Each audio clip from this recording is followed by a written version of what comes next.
Sa protesta ng ilang grupo, ang kanilang mga ipinaglalaban ngayong araw ng kasarinlan. Habang sina Pangulong Bongbong Marcos at Vice President Sara Duterte may malalim na mensahe at tila may pinatatamaan. Nasa frontline ng balitang yan, si JC Cosico.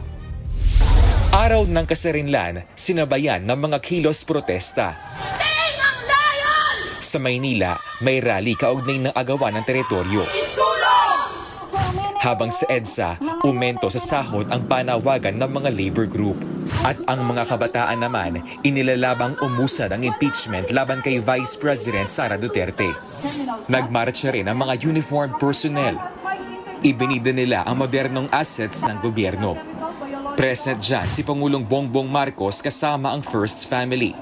Sa talumpati ni PBBM, binigyang diin niya ang paglaban sa fake news.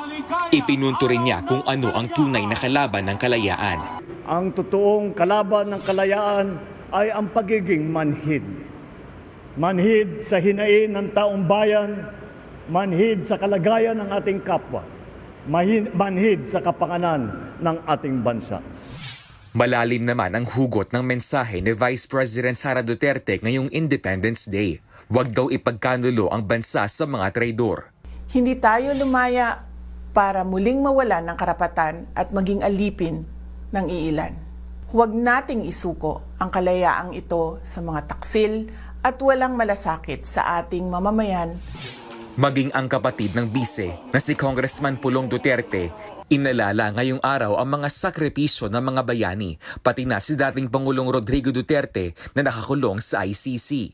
Speaking of bayani, giniit ni House Speaker Martin Romualdez, itutuloy ng Kamara ang sinimulan ng mga naunang bayani. Patuloy raw silang gagawa ng mga batas na magtataguyod sa kalayaan, karapatan at kaunlaran ng mga mamamayan.